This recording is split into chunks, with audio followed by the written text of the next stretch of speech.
From the Gulf States Newsroom, this is the Gulf States Gumbo, your weekly serving of stories from Alabama, Mississippi, and Louisiana. I'm senior reporter Kat Stromquist, chopping it up this week.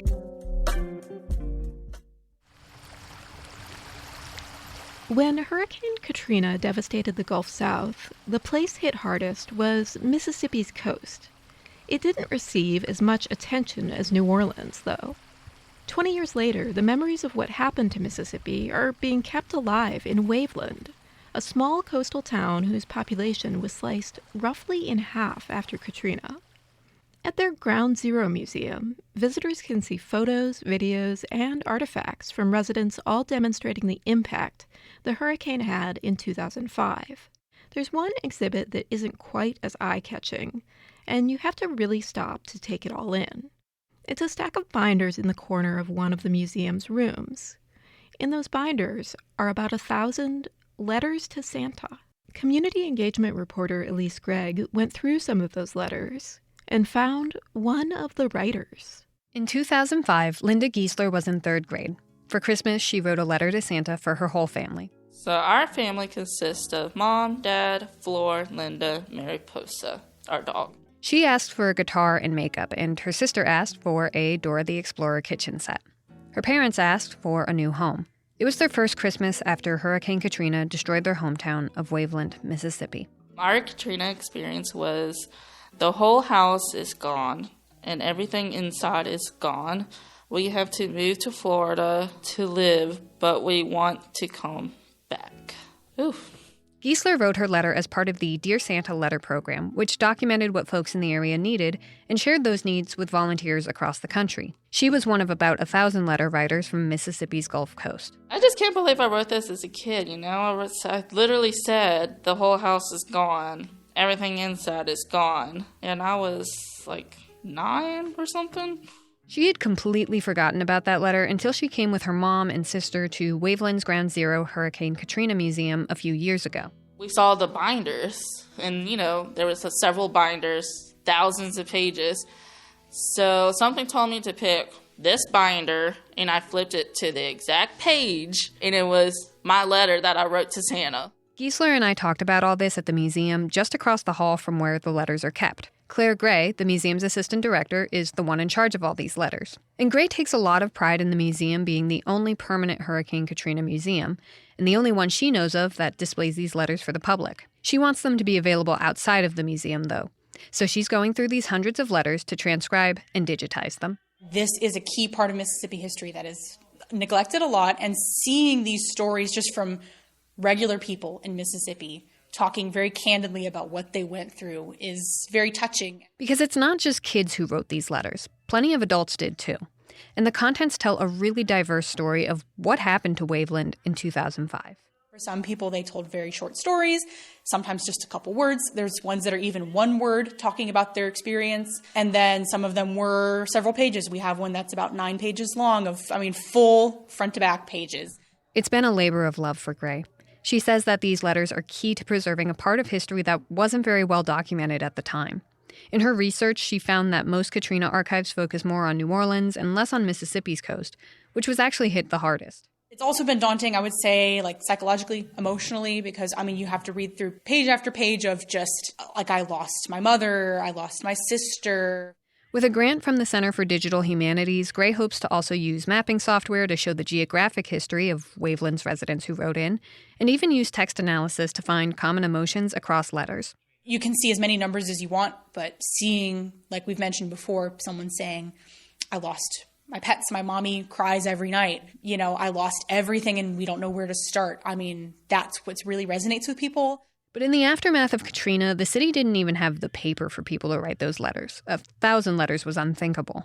And that's where Project GIFT stepped in. Project GIFT was really formed out of the Hurricane Katrina and the disaster that followed that horrific storm that hit South Mississippi. That's Jason Pollard, who was one of the founding members of Project GIFT, which stands for Giving Inspiration for Tomorrow. The Georgia company that started it, Southwire, did a variety of volunteer work on the coast after Katrina, like Christmas on the Coast, where they gave out toys and supplies at Buccaneer State Park. The letters were actually somewhat peripheral. But they had no way to print these letters to give out. So what we did was We took that one copy back and we provided the publication 3,000 plus letters and then took them back to them for them to give out in the community.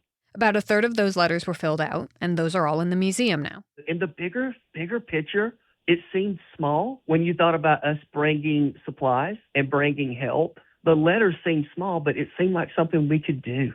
He got to see those letters documented at the museum when he visited earlier this year as part of the 20th anniversary of Katrina.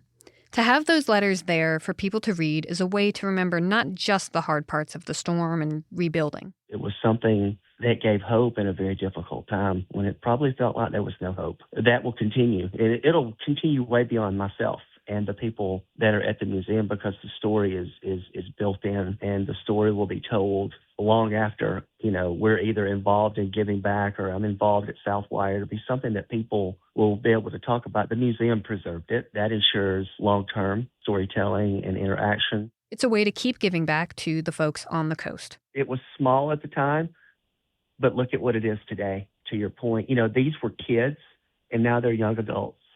And Katrina will forever be, in their memories. And hopefully this makes it a little bit better. A little better for kids who have grown up into adults like Linda Giesler. It's such small, simple words that have a great big meaning. It's just to your heart, oh man. She's got a daughter of her own now who she hopes to take to the museum someday when she's old enough to understand what Giesler went through. I hope that she never goes through something like we did. So each storm that comes through here, whether it's minor or major, I always take it very seriously because I don't want her to lose a home. Giesler's all grown up now, living in the area but with a home in Hattiesburg away from the water. But she still looks back to herself, 9 years old, faced with a brand new life in a new place. I wish I could give her a big old hug, my whole entire family, then a big old hug saying it's going to be okay, everything's going to come back, our life will be better.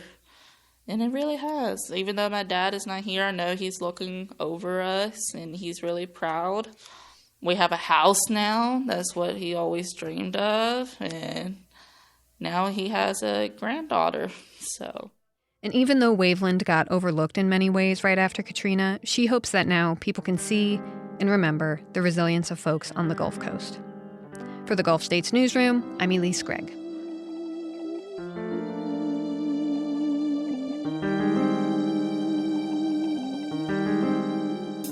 Support for Gulf States Gumbo comes from the Britannia Theater Uptown in New Orleans, playing new movies, classics, and unique programming.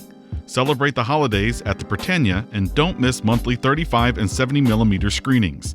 Information at thebritannia.com for all showtimes. You're listening to the Gulf States Gumbo. I'm Kat Stromquist, and I'm here with Elise Gregg, Community Engagement Reporter. Hey, Elise. Hey there.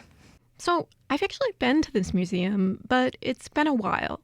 What is the history of this place? So the museum actually used to be a schoolhouse, and it was originally built in 1927. And it was the city's main school until 1972. And after that, it was a library and then a cultural center. When Katrina hit in 2005, it was the only historic building that survived. And it reopened as a community center again in 2009, and then it opened as the museum in 2013. And there are a ton of exhibits there. You've got the letters, but they've got photos and videos of the immediate days after Katrina, and they've actually got a timeline along the walls showing what happened each day after Katrina.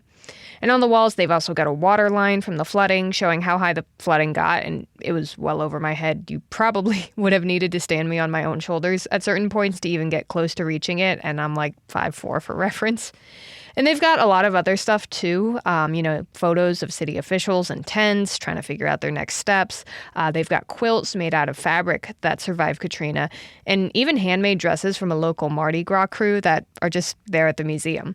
So a lot of it is immediate Katrina material, but a lot of it is also culture and life from Waveland, too. What kind of an impression did it make on you? With the letters that I read initially, those were already pretty emotional and tough reads, especially since most of them were written by kids. But going to the museum, that was an entirely different ballgame. It was pretty overwhelming, to be honest. I'm from South Florida, and nobody from down there is really a stranger to how devastating hurricanes and flooding can be. But this was very different because Waveland's such a small place and because honestly, it's kind of isolated. It's not got the resources that a bigger city might have. I think hearing the numbers and stats, that was one thing, but seeing the pictures of the entire town just barreled over and people in medical tents was kind of rough.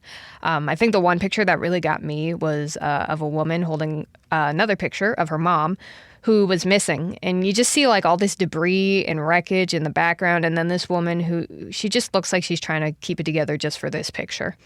And I honestly felt like kind of anxious and upset being there, like seeing how little people had in the wake of a storm like Katrina.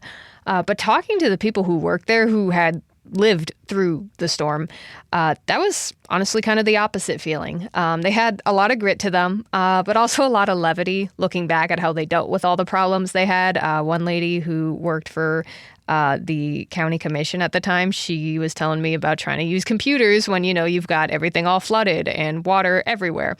And even talking about it 20 years later, they were kind of joking about it with me and talking about how much they leaned on each other. So I guess the exhibits were really heavy, but the people themselves brought a lot of lightness, and it really made you feel the community and determination on the coast. Yeah, your reporting here really does take us kind of back to this time. But can you talk a bit about the immediate impact of Katrina on Waveland? Yeah, so Claire, the museum's assistant director, actually gave me the full tour when I went. So I learned a lot about how Katrina hit Waveland. And it was actually the third place the storm made landfall at, and it was weaker than when it made landfall for the first time in Florida as a Category 5. But it did the most damage and caused the most deaths during that last landfall in Louisiana and Mississippi.